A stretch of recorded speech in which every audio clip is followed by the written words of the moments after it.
Good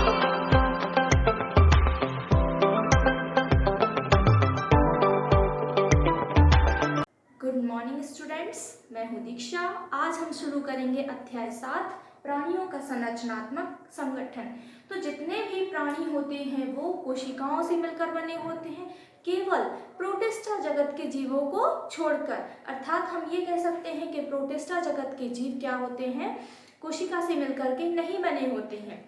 और जितने भी जीव हैं वो या तो एक कोशिकीय होंगे या फिर बहुकोशिकीय होंगे। एक कोशिकीय जीव वो है जो केवल एक ही कोशिका से मिलकर बने होते हैं, उन्हें हम क्या कहते हैं, यूनिसेल्युलर, मतलब कि एक कोशिकीय जीव, क्योंकि वो केवल एक ही कोशिका से बने होते हैं। लेकिन जो बहुत सारी कोशिकाओं से मिलकर बने होते हैं उन्हें क्या कहते हैं, मल्टी सेल्युलर एनिमल्स, क्योंकि वो बहुत सारी कोशिकाओं से मिलकर के बने होते हैं। अब क्या होता है, जीवों का शरीर जो है वो किससे मिलकर बना होता है, कोशिका से, मतलब कि सेल्स से, है ना। हमारा शरीर में क्या होता है, विभिन्न प्रकार की कोशिकाओं से मिलकर बना होता है। और इन्हीं कोशिकाओं में क्या होता है, श्रम विभाजन, मतलब जो हाथ की कोशिकाएं हैं उनका कार्य अलग होता है, पैर की कोशिकाएं हैं उनका कार्य अलग होता है। इनमें क्या होता है, श्रम विभाजन पाया जाता है, मतलब कि इनके कार्य क्या होते हैं, अलग अलग होते हैं। अब क्या होता है, कई सारी कोशिकाएं मिलकर के क्या बना लेती है, ऊतक, क्या बना लेती है, टिश्यू। ठीक है,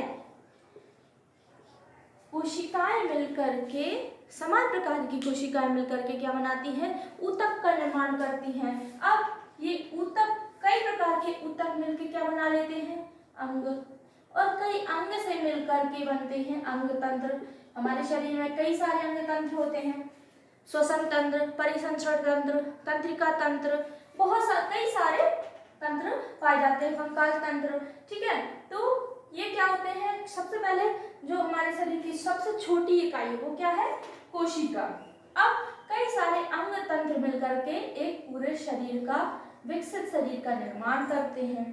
अब हमें देखना क्या है, जो ऊतक है, ऊतक का अध्ययन करने वाली शाखा को मैं इसके पहले भी आपको ऑब्जेक्टिव वाली क्लास में बता चुकी हूँ कि जो ऊतक का अध्ययन करने वाली शाखा है उसे हम क्या कहते हैं, औतिकी या ऊतक विज्ञान कहते हैं, है ना, या इंग्लिश में ऐसे कहते हैं हिस्टोलॉजी। हिस्टोलॉजी के बारे में सबसे पहले किसने बताया था, मार्सेलो मेलपिगी ने। ये नीट के लिए बहुत इंपॉर्टेंट क्वेश्चन है, इनको आप नोट्स बना के याद करते जाइए। सबसे पहले किसने बताया था, मार्सेलो मेलपिगी ने। लेकिन जो औतिकी नाम है, यानी हिस्टोलॉजी नाम है, वो नाम दिया था सर्वप्रथम मेयर ने। अर्थात हम ये कह सकते हैं कि मेयर ने क्या किया था, नामकरण किया था। ओके, किसका, औतिकी का। ऐसे ही कोशिका का अध्ययन करने वाले विज्ञान को कहते हैं कोशिका विज्ञान या साइटोलॉजी। ठीक है, अब हमें देखना है ऊतक के प्रकार। जो ऊतक होते हैं वो मुख्य रूप से 4 प्रकार के होते हैं। ऊतक कितने प्रकार के होते हैं, 4 प्रकार के। कौन कौन से,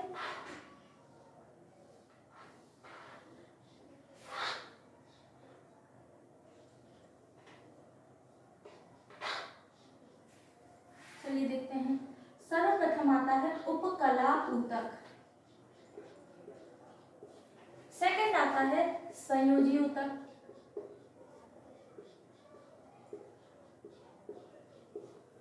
थर्ड है पेशीय ऊतक, मस्कुलर,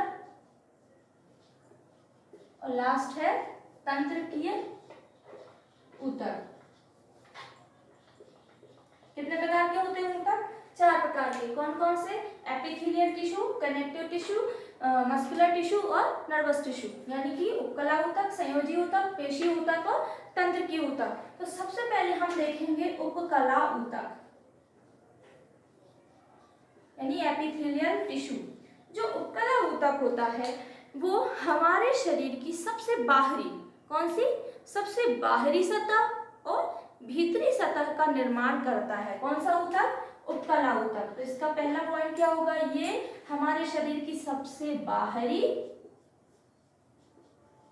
और सबसे भीतरी संरचना के निर्माण में सहायक होता है। इसके अलावा यह ऊतक कहाँ पाया जाता है? हाँ, इसका निर्माण जो होता है हमारे शरीर में जब जर्म बनता है, मतलब कि भ्रूण बनता है, उसमें तीन जर्म लेयर होती है। कौन कौन सी? जो सबसे बाहर की लेयर होती है वो होती है एक्टोडर्म, बीच में होती है मेसोडर्म और सबसे अंदर होती है एंडोडर्म। तो इसका जो विकास होता है वो होता है एंडोडर्म के द्वारा। एंडोडर्म मतलब कि सबसे प्राथमिक सतह। कौन सी प्राथमिक सतह? प्राथमिक सतह क्या है कि भ्रूण की, यानी कि जर्म लेयर। इसके द्वारा इसका क्या होता है? निर्माण होता है।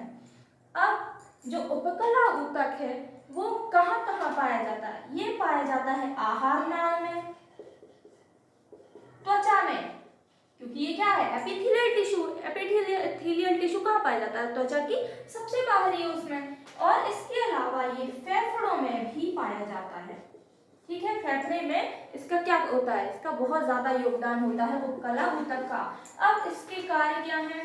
जो उपकला ऊतक है वो बाहरी चोटों से शरीर की रक्षा करता है, यानी कि बाहरी चोट या जो भी आघात है उससे क्या करता है? रक्षा करता है। ठीक है, इसके अलावा चोट को भरने में भी सहायक है, मतलब कि चोट की जो रिकवरी है उसको भी करने में उपकला ऊतक सहायक होता है। ठीक है, तो ये हो गया उपकला ऊतक के कार्य। और इसके अलावा ये बाहरी जो जीवाणुओं का अटैक है उससे भी ये हमारे शरीर की रक्षा करता है। कौन करता है? जीवाणुओं के द्वारा कौन रक्षा करता है? उपकला ऊतक। तो ये हो गया हमारा उपकला ऊतक। अगला ऊतक है संयोजी ऊतक। अगला क्या देखेंगे हम? संयोजी ऊतक। तो संयोजी ऊतक को कहते हैं कनेक्टिव टिश्यू। अब जो कनेक्टिव टिश्यू, कनेक्टिव का काम ही क्या है? कनेक्शन करना, मतलब कि जोड़ना। तो संयोजी ऊतक है वो क्या करता है? ऊतकों को आपस में जोड़े रखने का काम करता है, यानी कि ये क्या करता है? संयोजन का कार्य करता है, यानी कि जोड़ने का। तो शरीर में पाए जाने वाले वे ऊतक जो जोड़ने का, यानी कि कोशिकाओं को जोड़ने का या संयोजन का कार्य करते हैं, उन्हें हम क्या कहते हैं? संयोजी ऊतक या कनेक्टिव टिश्यू भी कहते हैं।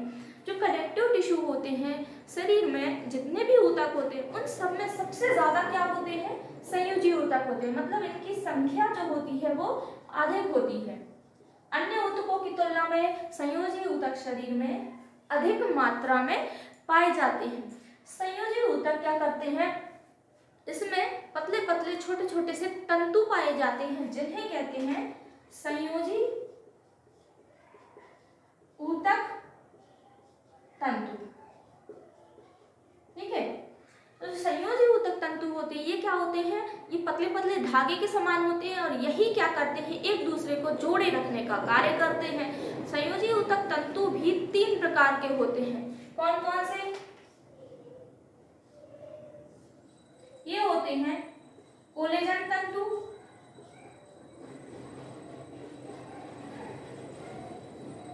इलास्टिन तंतु और थर्ड है रेटिकुलर तंतु। तो जो कोलेजन तंतु है ये तंतु होते हैं व्हाइट कलर के होते हैं और ये बने होते हैं कोलेजन प्रोटीन के बने होते हैं। ये कैसे रंग के होते हैं? ये सफेद रंग के होते हैं। कोलेजन तंतु कैसे रंग के होते हैं? सफेद रंग के। और जो रेटिकुलर तंतु हैं ये भी सफेद रंग के होते हैं, लेकिन जो इलास्टिन है वो है पीले रंग के तंतु कहलाते हैं। जो इलास्टिन तंतु है ये कैसे होते हैं? खिंचते हैं। इनको अगर खींचा जाए तो ये खिंचते हैं, यानी कि लचीले होते हैं, इसलिए इनका नाम क्या पड़ा? इलास्टिन तंतु। लेकिन ये कैसे होते हैं? पीले रंग के होते हैं और ये इलास्टिन प्रोटीन के बने होते हैं। अगला है रेटिकुलर। रेटिकुलर संयोजी तंतु। जो रेटिकुलर संयोजी तंतु है वो क्या होता है? सफेद रंग का होता है और ये रेटिकुलर प्रोटीन का बना होता है। तो ये हमारा हो गया संयोजी ऊतक। संयोजी ऊतक का कार्य क्या है? ऊतकों को जोड़े रखना।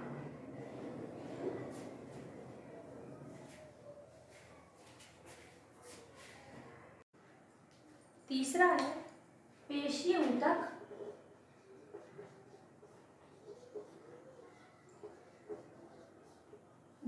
कुंचनशील ऊतक भी कहते हैं। अब इसे कुंचनशील क्यों कहते हैं? क्योंकि इस ऊतक की जो सेल्स हैं, मतलब इस ऊतक को बनाने वाली जो कोशिकाएं होती हैं, वो संकुचन और शिथिलन करती रहती हैं।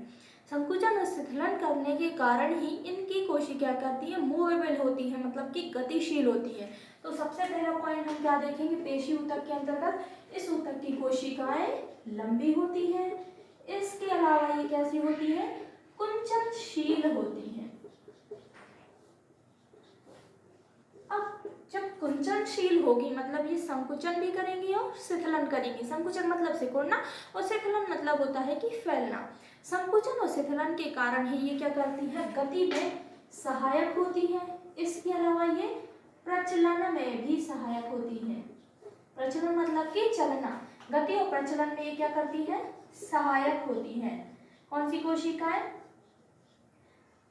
पेशी ऊतक की कोशिकाएं।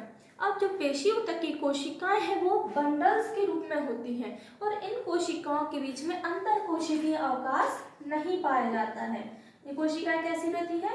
बंडल के रूप में रहती हैं और इनमें इंटरसेल्युलर स्पेस मतलब कि अंतर कोशिकीय अवकाश ना के बराबर होता है। इसमें देख सकते हैं आप कि जो कोशिकाएं हैं वो कितनी पास पास सटी हुई हैं, है ना। ये जो कोशिका है, इन कोशिकाओं, दो कोशिकाओं के बीच का जो अंतर होता है उसे कहते हैं अंतरकोशिकीय अवकाश। चूंकि इसमें जो सेल्स यानी कोशिका है वो बहुत पास पास सटी हुई होती हैं, इसलिए इसमें अंतरकोशिकीय अवकाश नहीं पाया जाता। तो अंतरकोशिकीय अवकाश क्या होता है? एब्सेंट होता है। ठीक है। अब हम इसमें देखेंगे जो कोशिका है वो कैसी है? बंडल के रूप में होती है और इनके चारों ओर एक लेयर पाई जाती है। जो इनके चारों ओर लेयर होती है, सबसे बाहर की लेयर होती है वो होती है पेरिमाइसियम। अब जो बंडल के बाहर की लेयर होती है उसे कहते हैं हम एपिमाइसियम।